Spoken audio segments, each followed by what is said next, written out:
Hello everyone, welcome to Bing Lectures Learn SQL from Real Jobs.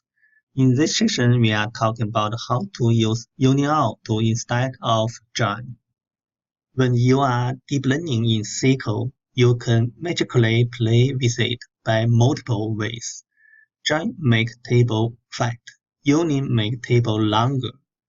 But sometimes, who knows that?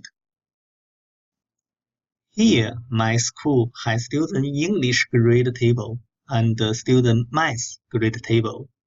Usually, we use join to keep them together.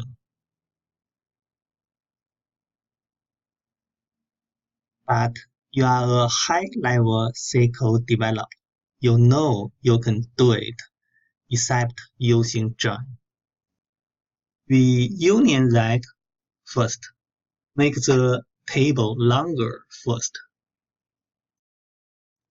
Then we use this square as a derived table and distinct the student ID and the student name by using group by. Wow, it works. It's amazing. We always have different ways to make our job successful. Learning and thinking always help us. So let's learn SQL from real job. See you next time.